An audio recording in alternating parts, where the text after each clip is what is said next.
Namibia's outgoing Health and Social Services Minister Richard Kamui has recently highlighted the successes of his ministry, saying he's proud of the ministry's efforts in moving Namibia's public health system in the right direction since 2005 when he was appointed.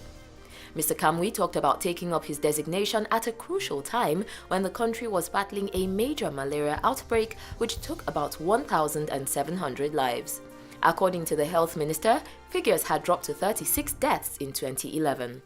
The minister is quoted as saying in his farewell speech that, "At independence, we experienced the worst malaria epidemic ever with close to 400,000 cases. Every third Namibian was affected. We lost more than 7,000 lives due to this epidemic."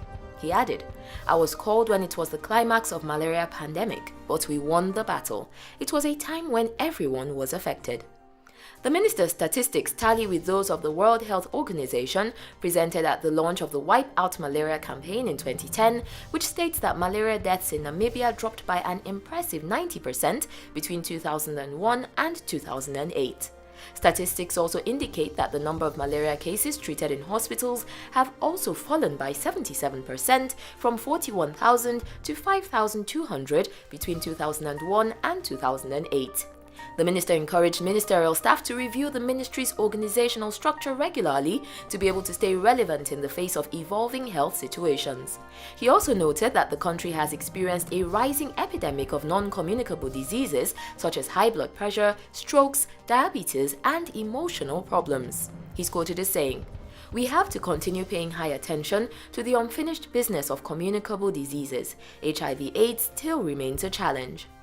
In April last year, America's Global AIDS Coordinator Eric Goosby praised Namibia for its prevention of mother-to-child transmissions, a program that covers about 85% of the country's population, saying that this is an achievement that few countries in sub-Saharan Africa have achieved.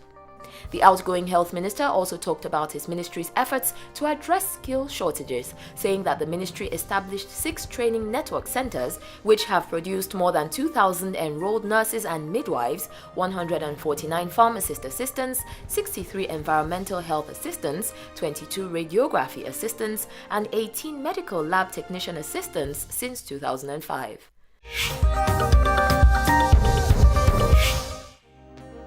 Burundians have taken to the streets to celebrate the release of a prominent journalist sometime after they took to the streets to protest his arrest.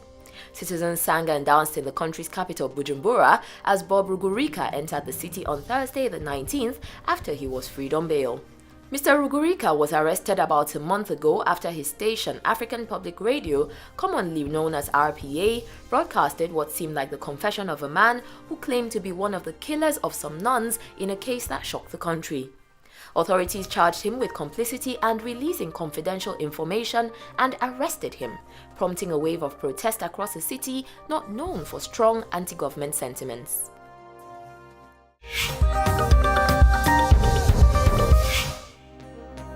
It's not easy to imagine that some people have no nationalities, but clearly this happens, and ECOWAS has decided that it is ready to deal with the matter. The United Nations High Commissioner for Refugees, in collaboration with the Economic Community of West African States and Côte d'Ivoire's government, have begun to co-host the first ministerial conference on statelessness in West Africa. Discussions began yesterday and will end on the 25th of February in Côte d'Ivoire. Statelessness is defined as a situation whereby an individual residing in a state is denied all the privileges and rights given to his citizens because he or she has no documentation to prove that he or she is a citizen. These individuals are typically in this situation because they have difficulties proving that they possess links to a state due, for instance, to a lack of birth registration and personal documentation that traces their origins and can confirm their identity. Also, issues like populations without birth certificates, abandoned children, undocumented stranded migrants, and individuals living in areas of state succession and border disputes constitute some of the major groups of people at risk of statelessness in West Africa. The conference was inaugurated by Alassane Ouattara, Côte d'Ivoire's president, and is being attended by ministers of foreign affairs, justice, civil society organizations, national human rights institutions, United Nations agencies, international experts, and diplomatic representatives from across West Africa. Nice to see the continent becoming more conscious of these things.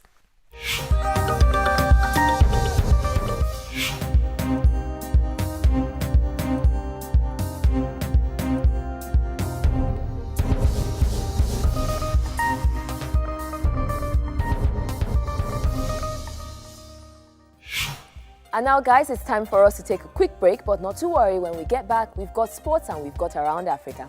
Don't go anywhere.